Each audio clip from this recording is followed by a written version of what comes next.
Bonjour, aujourd'hui dans cette nouvelle vidéo, je vais vous parler de faire une nouvelle rencontre après un divorce ou une séparation.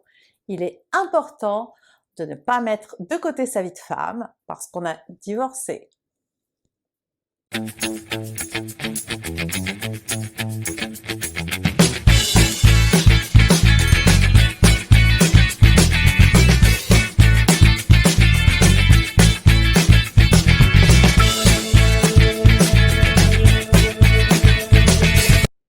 Bienvenue sur la chaîne Surmonter un divorce. Je suis Sandrine Bartoli, coach et thérapeute experte pour surmonter un divorce.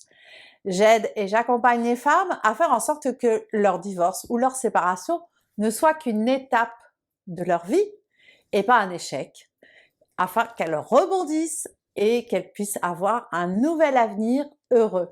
Et justement, la rencontre, se mettre en couple avec un nouvel homme, ça fait partie de la reconstruction et c'est très important. Alors oui, je sais bien souvent, et c'est ce que j'entends régulièrement dans mes accompagnements, dans mes coachings, les femmes me disent « Ah non, non, non, non, moi pour l'instant là, je ne veux même plus entendre parler d'un homme.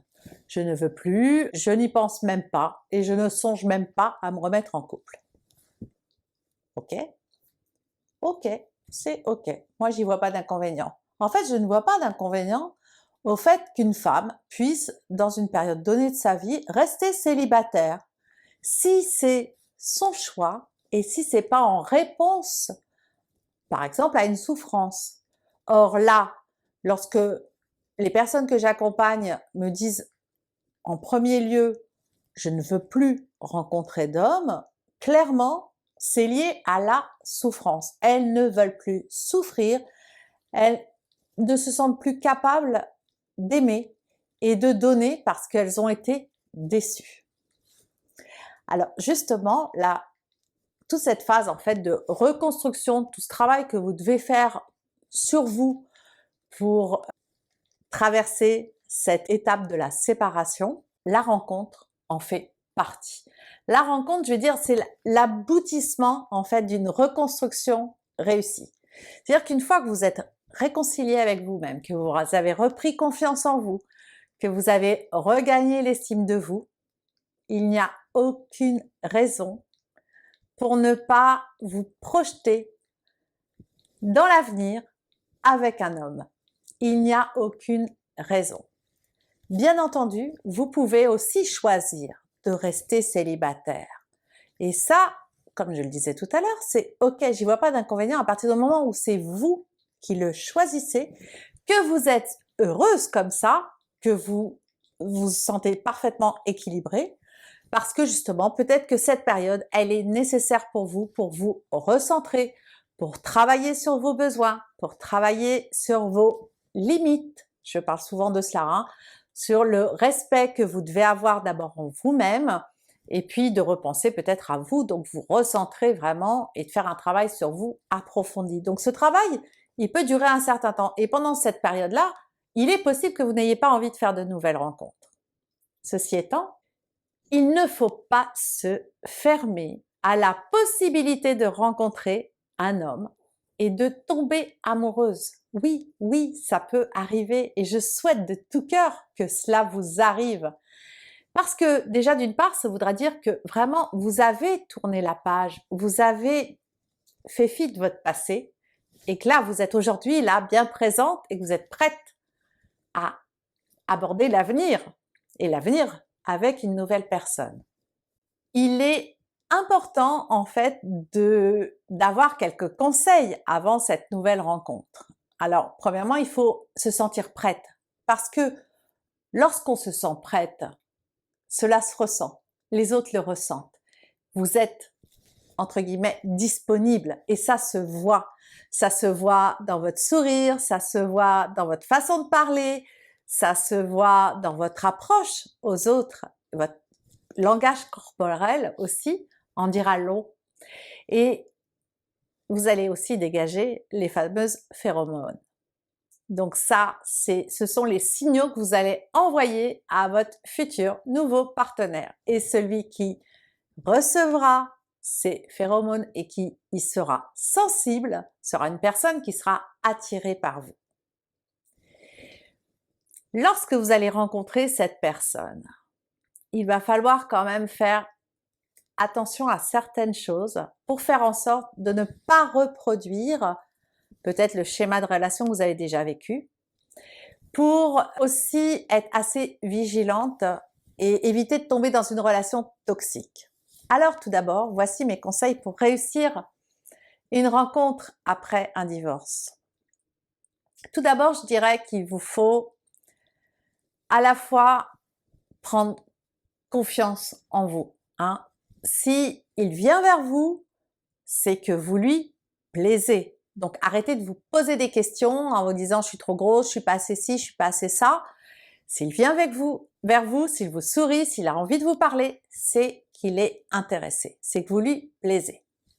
Ensuite, il faut aussi savoir un petit peu lâcher prise, se laisser abandonner et puis se laisser conduire aussi par ses propres sentiments, mais en restant vigilant. Alors surtout, ce qu'il ne faut pas faire, c'est parler au premier rendez-vous avec un homme de son passé et de son ex et de ressasser tous les problèmes que l'on a dû surmonter, voire ceux qui sont encore en cours. Non, non, parce que là, ça va le faire fuir. Donc attention, ne parlez pas du passé, parlez du présent, parlez de l'avenir, de ce que vous attendez d'une relation. Et attention si vous êtes face à un manipulateur. Évitez de retomber dans une relation toxique si vous en avez déjà connu une. Donc faites attention à la manipulation qui va opérer en fait dès le premier rendez-vous. Dès le premier rendez-vous, vous savez qu'il va être charmeur, qu'il va être l'homme idéal, l'homme parfait, qu'il va vous écouter, mais que lui, en retour, ne va rien donner. Donc un homme qui passe son temps à vous écouter, mais qui ne va pas parler de lui, qui ne va pas non plus se projeter, dire, alors attention au mot projeter parce que les manipulateurs, ils se projettent un peu trop vite, mais en tout cas dire ce qu'il attend d'une relation de couple, warning, warning. Un homme qui va tout de suite vous mettre sur un piédestal, vous adorer, tomber sous le charme, non, warning, warning. Faites attention, ne tombez pas dans une relation toxique. Donc ce premier rendez-vous, il est capital. Et moi, je regrette vraiment, en fait, une chose. C'est que il n'y a pas beaucoup de coachs, vraiment les coachs spécialisés en relations amoureuses, qui parlent de ce premier rendez-vous, de l'importance de ce qu'il faut faire, de ce qu'il ne faut pas faire. Moi, je sais qu'après un divorce, forcément, on est sur ses gardes, on est méfiant, on a peur de souffrir, donc on recule. Maintenant, il faut savoir trouver la bonne limite, c'est-à-dire là encore une fois, en se connaissant, en sachant exactement ce que l'on veut, ce que l'on attend d'une relation, on va se dire voilà, moi j'ai des limites, je suis capable d'aller jusque-là. Ça, je suis capable de l'entendre, ça, je ne suis pas capable de l'entendre. Auquel cas, vous pouvez vraiment passer ce rendez-vous en toute sérénité si vous avez en tête les notions que je viens de donner. Pensez que votre avenir peut être en jeu, que vous allez peut-être rencontrer l'homme qui va vous accompagner pendant un bout de temps, voire toute la fin de votre vie. Donc, mettez aussi toutes les chances de votre côté. C'est pour ça que vraiment, je le redis, ne parlez pas de votre passé au premier rendez-vous.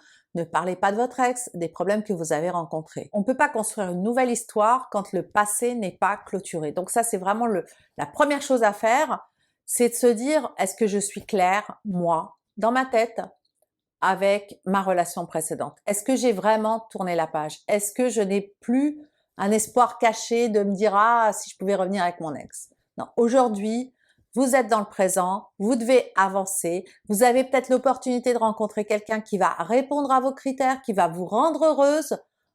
Ne passez pas à côté, ne passez pas à côté. Soyez juste vigilante à certains signaux qui pourraient vous alerter sur une relation toxique. Soyez vigilante à ne pas dévoiler toutes vos blessures ou tous vos problèmes lors du premier rendez-vous. Et essayez de savoir, en fait, essayez de questionner vraiment l'homme pour savoir en fait ce qu'il attend du couple. Comment il se projette lui dans un couple, comment il voit une relation.